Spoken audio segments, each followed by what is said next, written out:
अभी आप सुन रहे हैं सुमन मलंगिया एंटरटेनमेंट को। डीजे सुमन मलंगिया।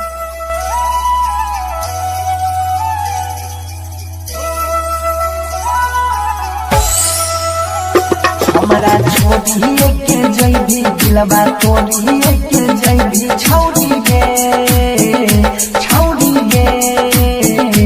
आई तो दुआरा पर बाराती हम मरब उहे राती छौड़ी गे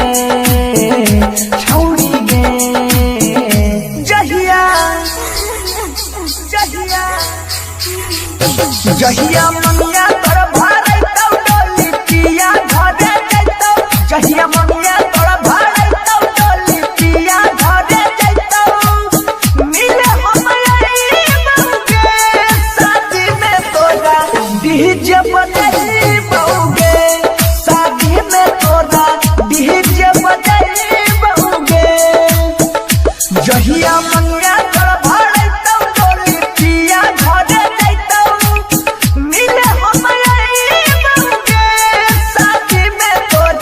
डीजे बजाई बउगे शादी में तोरा डीजे बजाई बउगे।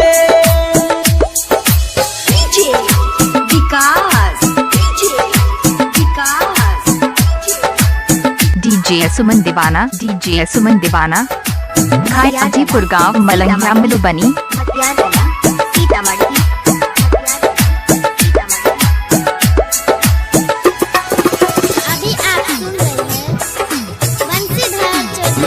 कसम से कहै छियौ वियोग में रहै छियौ प्यार में दिलही धोखा सितम के सहै छियौ गे भरोसा करै रहियौ तोरे पर मरै रहियौ जान की गलती भेलै नजर से बहै छियौ गे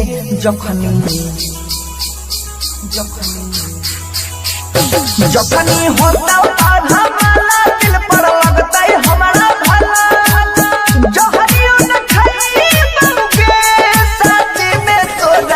डीजे बजाई बउगे शादी में तोरा डीजे बजाई बउगे। डीजे विकास